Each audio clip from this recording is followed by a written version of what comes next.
Hello good morning എല്ലാവർക്കും എൻ്റെ പുതിയൊരു വീഡിയോയിലേക്ക് വീണ്ടും സ്വാഗതം കേട്ടോ. അപ്പോൾ ഇന്ന് അമ്പലത്തിൽ പോയതാട്ടോ. നമ്മൾ രാവിലെ അമ്പലത്തിൽ പോയിട്ട് കുറച്ച് പരിപാടി ഉണ്ട്. എനിക്ക് തൊട്ടുതാ, എനിക്കും തൊട്ടുതാ.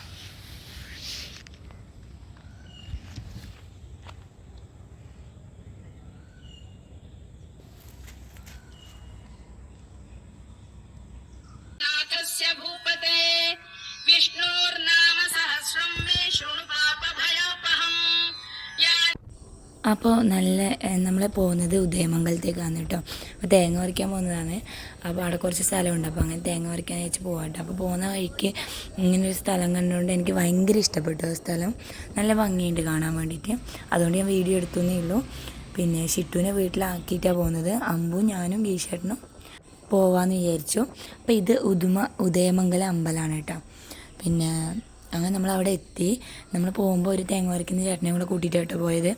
അങ്ങനെ അവിടെ എത്തി തേങ്ങ പറിക്കാൻ വേണ്ടിയിട്ട് തുടങ്ങിയപ്പോഴത്തേക്ക് നമ്മൾ അവിടെ ഉണങ്ങിയ തേങ്ങ വീണിട്ടുണ്ടെന്നൊക്കെ കണ്ട് അപ്പുറ സൈഡിലേക്ക് പോകുമ്പോൾ നല്ല അടിപൊളിയൊരു സ്ഥലം കിട്ടാം.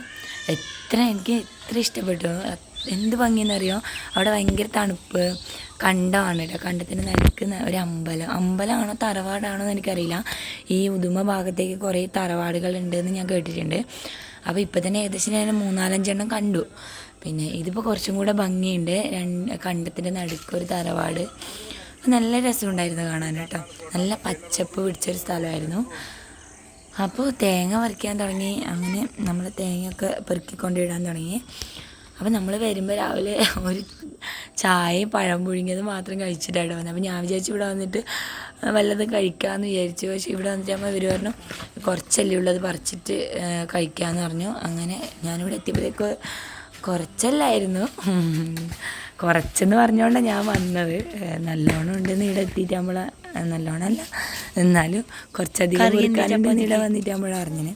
ചപ്പാത്തി കുഞ്ഞാണ് കേട്ടോ. മീൻ കറിയാ? കുഞ്ഞ് ഫുഡ് കഴിച്ചോ? അതെയാ. തേങ്ങ പറിക്കുന്ന സമയം കൊണ്ട് നമ്മൾ ചുമ്മാ വെറുതെ വീഡിയോ ഒക്കെ എടുത്ത് ഇങ്ങനെ. അപ്പോൾ തേങ്ങ ഒരു സൈഡിൽ പറിച്ച് കഴിഞ്ഞു. അപ്പോൾ നമ്മളത് പെറുക്കാൻ വേണ്ടി പോകുമ്പോൾ ആ ഒരു സൈഡ് കഴിഞ്ഞിട്ട് തന്നെ പെറുക്കാമെന്ന് വിചാരിച്ചു. അപ്പോൾ അവിടെ അടുത്തുള്ളൊരു അമ്മയാണ് കേട്ടോ അത്. അപ്പോൾ അതാണ് നമ്മൾ അവിടെ തന്നെ ഒരു തറവാട് കാണാം. കണ്ടത്തിൽ വീട് തറവാട്. അപ്പോൾ ഇവരിങ്ങനെ എന്തോ കാര്യങ്ങളൊക്കെ പറയാം കേട്ടോ.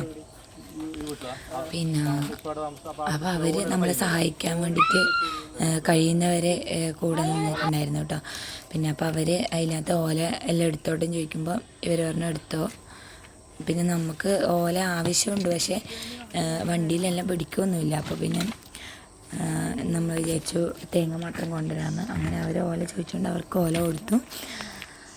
പിന്നെ ഞാൻ തേങ്ങയൊക്കെ പെറുക്കാൻ കൂടി.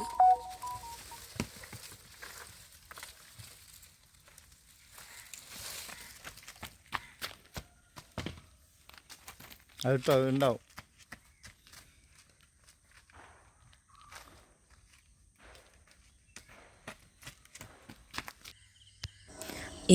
ഇവനുള്ളതുകൊണ്ട് നല്ലോണം സഹായിച്ചു കേട്ടോ. ഓന് നല്ലോണം തേങ്ങയൊക്കെ പെറുക്കാൻ വേണ്ടിയിട്ട് കൂടിയിട്ടുണ്ടായിരുന്നു. പിന്നെ ഓന് ഞാനും കൂടെ കുറേ പിടിച്ചു കൊണ്ടിട്ടു. കാരണം എന്താ വെച്ചാൽ ഈ വട്ടി അടുത്ത വീട്ടിൽ നിന്ന് മേടിച്ചത് കേട്ടോ. വട്ടി എന്നെല്ലാം പറയും നമ്മളിങ്ങോട്ട്. അപ്പോൾ ഈ വട്ടിയില്ലത് കൊണ്ട് കുറച്ചൊരു ഉപകാരമായി. കാരണം എന്താ വെച്ചാൽ പിടിച്ചിട്ട് കൊണ്ടിടാൻ പറ്റി. പിന്നെ അങ്ങനെ നമ്മൾ ഏകദേശം ഒരു സൈഡ് പെറുക്കി കഴിഞ്ഞു. പിന്നെ അപ്പുറ സൈഡിൽ പെറുക്കാനുണ്ട് ഇനി. അപ്പോൾ അത് പറിച്ച് കഴിഞ്ഞിട്ട് തന്നെ അതിൻ്റെ അവിടെ പോയിട്ട് പെറുക്കാമെന്ന് ചോദിച്ചു. കാരണം എന്താ വെച്ചാൽ ഇപ്പം അങ്ങോട്ട് പോയാൽ ശരിയാവില്ല. അപ്പോൾ മൊത്തം പറിച്ച് കഴിഞ്ഞിട്ട് തന്നെ പെറുക്കാമെന്ന് ചോദിച്ചിട്ട് ഒരു സൈഡ് ഫുള്ള് തീർത്താൽ അപ്പുറ സൈഡിൽ തുടങ്ങാറുണ്ട്. ഇത് എനിക്ക് ഭയങ്കര ഇഷ്ടപ്പെട്ടു. ഇവിടെ വീട് വെച്ചാൽ നമുക്ക്. അപ്പോൾ ആ തേങ്ങ പറിക്കുന്ന ആ ചേട്ടൻ പിന്നെ 2 തേങ്ങ മറ്റേ നമ്മുടെ ഓല ഉണ്ടല്ലോ, പച്ചോല കൊത്തിയിട്ടു. അപ്പോൾ ഞാൻ അത് ഇങ്ങനെ കൊത്തുന്ന കൂട്ടത്തിൽ കൊത്തിയിട്ടാന്ന് തോന്നുന്നു.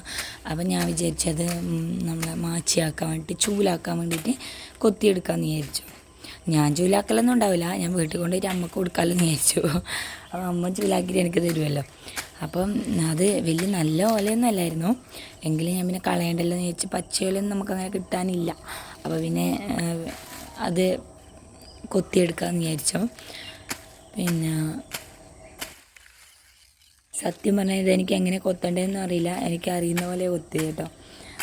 പിന്നെ ഞാൻ കുറച്ചും കൂടെ തേങ്ങയൊക്കെ പെറുക്കാൻ കൂടി പെറുക്കി ഞാൻ സത്യം പറഞ്ഞാൽ മടുത്തു കേട്ടോ. അപ്പോൾ രാവിലെ ഞാൻ പറഞ്ഞല്ലോ ചായ കുടിച്ചില്ല, അപ്പോൾ പിന്നെ ഇത് കഴിഞ്ഞിട്ട് തന്നെ പോകുമ്പോൾ കഴിക്കാമെന്ന് വിചാരിച്ച്. എനിക്കാണെങ്കിൽ ഒട്ടും വിശന്നിരിക്കാൻ പറ്റില്ല, ഒട്ടും എന്ന് പറഞ്ഞാൽ ഒട്ടും വിശന്നിരിക്കാൻ പറ്റില്ല. പിന്നെ വിശന്നാൽ പിന്നെ എനിക്കൊന്നും കണ്ണ് കാണില്ല, അങ്ങനത്തെ ഒരു സ്വഭാവമാണ്. എനിക്ക് ഒട്ടും സഹിക്കാൻ പറ്റില്ല. എവിടെ പോയാലും എനിക്ക് ഫുഡ് കൃത്യം വേണം, ഇല്ലെങ്കിൽ പിന്നെ ഞാൻ കാണാൻ അങ്ങനെ വലിയ തടിയൊന്നും ഇല്ലെങ്കിലും ഫുഡ് കഴിക്കുന്നത് മസ്റ്റാണ്. പിന്നെ അപ്പോൾ ഞാനിങ്ങനെ വിശക്കുന്നതെന്ന് പാട്ട് പാടി പുറകെ നടക്കുന്നതുകൊണ്ട് കരിക്ക് വരച്ചു. അപ്പോൾ പിന്നെ കരിക്ക് കൊത്തി കുടിക്കാമെന്ന് വിചാരിച്ചു. എവിടെ ഇതൊന്നും കുടിച്ചാൽ എനിക്ക് ഒട്ടും വിശപ്പ് നിൽക്കില്ല. കാരണം എന്താ വെച്ചാൽ എനിക്ക് രാവിലെ കഴിക്കുന്നത് തന്നെ കഴിക്കണം.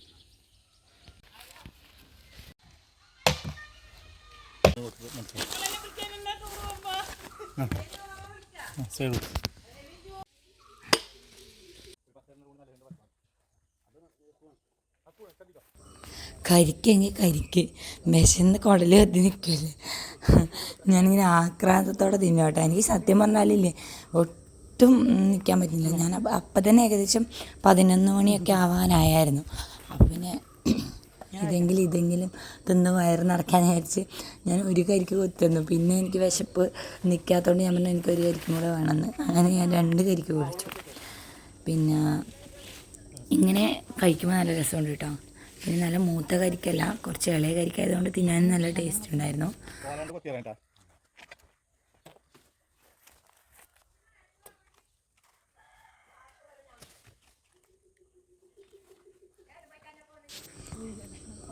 ഇപ്പം നല്ല വിശപ്പിൻ്റെ ഇത് എന്തെന്ന് അറിഞ്ഞു കേട്ടോ.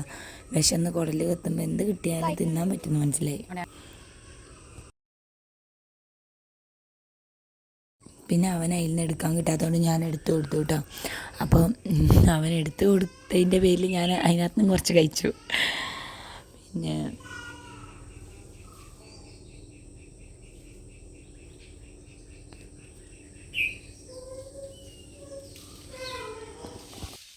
അമ്പു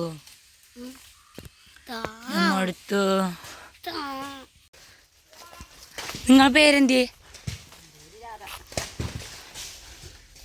അപ്പോൾ ഈ രാധേട്ടിയാണ് കേട്ടോ നമുക്കിത് ശരിയാക്കി തന്നെ ഈ ഓലക്കടിയെല്ലാം ആക്കി തന്നത്. എന്നുവെച്ചാൽ എനിക്ക് ശരിക്കും അറിയില്ല എങ്ങനെ ആക്കണ്ടേന്ന്. അതുകൊണ്ട് പിന്നെ ഓരോന്നും ഇതിങ്ങനെയൊന്നും അല്ല തരക്കൽ, ഞാൻ തരിച്ച് തരാമെന്നോ അങ്ങനെ എന്തോ പറഞ്ഞു. അപ്പോൾ പിന്നെ ഞാൻ പറഞ്ഞു എനിക്കങ്ങനെ അറിയില്ല. അതുകൊണ്ട് അപ്പോൾ അവർ തന്നെ അത് ആക്കി തന്നു. അങ്ങനെ പിന്നെ നമ്മൾ തേങ്ങയൊക്കെ പെറുക്കി വണ്ടിയിലിട്ടു കേട്ടോ. അപ്പോൾ എല്ലാവരും കൂടെ നിന്ന് പെറുക്കാൻ പറ്റാത്തതുകൊണ്ട് ഞാൻ മാറി നിന്നെന്ന് മാത്രം, അല്ലെങ്കിൽ ഞാനും പെറുക്കിയനെ.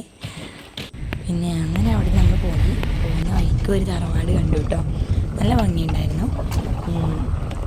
പിന്നെ നമ്മൾ വീട്ടിലേക്ക് പോയി കേട്ടോ. നേരെ വീട്ടിൽ പോയി ചോറ് കഴിച്ചു. ചോറുണ്ടായിരുന്നു, സാമ്പാറുണ്ടായിരുന്നു, പയറുകറി ഉണ്ടായിരുന്നു, അയലക്കറി ഉണ്ടായിരുന്നു, അയല പൊരിച്ചതുണ്ടായിരുന്നു, മാങ്ങ അച്ചാറുണ്ടായിരുന്നു. അപ്പോൾ ഇന്നത്തെ വീഡിയോ ഇത്രയുള്ളൂ. Tata by.